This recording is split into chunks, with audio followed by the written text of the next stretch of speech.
ఏంట్రా ఇది? ఇంకోసారి మా అమ్మాయితో కనపడ్డావా పోలీస్ కంప్లైంట్ ఇస్తాను. కీర్తి వాళ్ళ ఫాదర్కి మా విషయం తెలిసిపోయింది.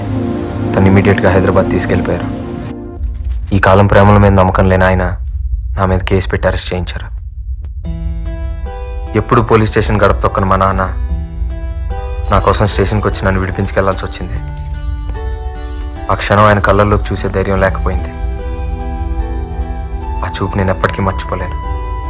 నా కొడుకు స్టేట్ ర్యాంకర్ అని అందరితో గర్వంగా చెప్పుకోవాలనుకున్న మా నాన్న ప్రేమలో పడి నేను ఇలా అయిపోయానని తట్టుకోలేకపోయారు. కుప్పకూలిపోయారు.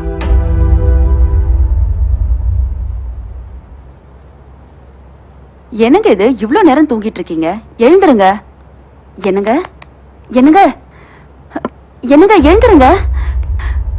கார்த்திக் என்னங்க கார்த்திக் என்னங்க எழுந்துருங்க. எழுந்துருங்க. என்னாச்சுப்பா? அப்பா அப்பா அப்பா ఎగ్జామ్స్లో ఫెయిల్ అవడం, కీర్తి దూరం అవడం, నాన్న చనిపోవడం, ఎక్కడో అజ్ఞాతంలో పడిపోయినట్లయింది.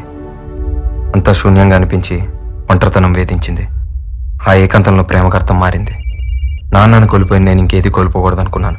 నమ్మకంతో బాధ్యతతో కొత్త కీర్తి అర్థం చేసుకుంది. ఏంటో కార్తిక్, నాకు చాలా భయంగా ఉంది. నువ్వు లేని జీవితం ఊహించడానికే కష్టంగా ఉంది. టెన్షన్ పడకు.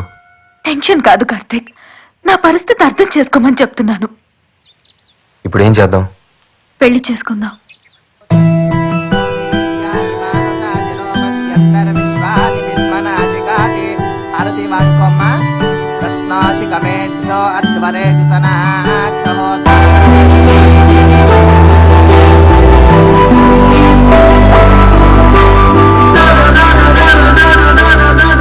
కానీ నాకు జాబ్ వచ్చి కెరీర్ సెటిల్ అయ్యేంత వరకు ఈ విషయం ఎవరికీ తెలియకూడదని నిర్ణయం తీసుకున్నాను.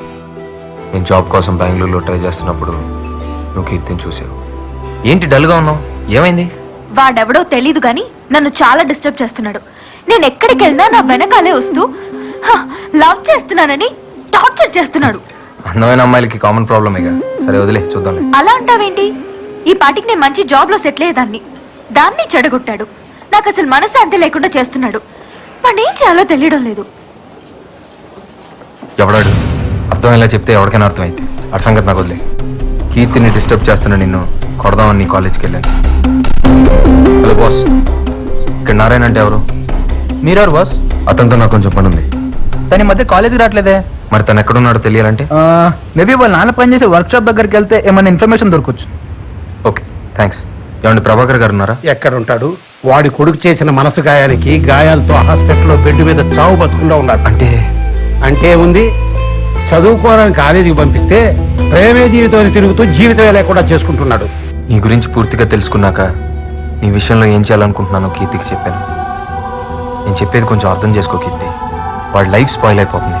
వాడు ఇన్నోసెంట్ ఫెలో. నువ్వు వాడికి బుద్ధి చెప్పడం మానేసి నా దగ్గరికి వచ్చి నన్ను కన్విన్స్ చేస్తావేంటి? కీర్తి, మన పెళ్లి గురించి ప్రాబ్లమ్స్ గురించి అర్థం చేసుకున్నంత మెచ్యూరిటీ వాడికి లేదు. వాడి వయసు అలాంటిది.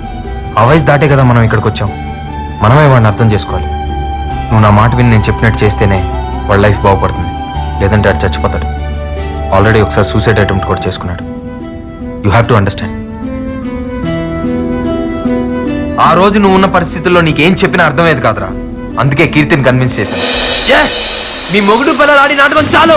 అయినా నువ్వు ఎన్ని కథలు చెప్పినా నాకు జీవితం కన్నా ప్రేమే ముఖ్యం. ఏంట్రా ఇంత చెప్పినా ప్రేమ ప్రేమ అంటున్నావు?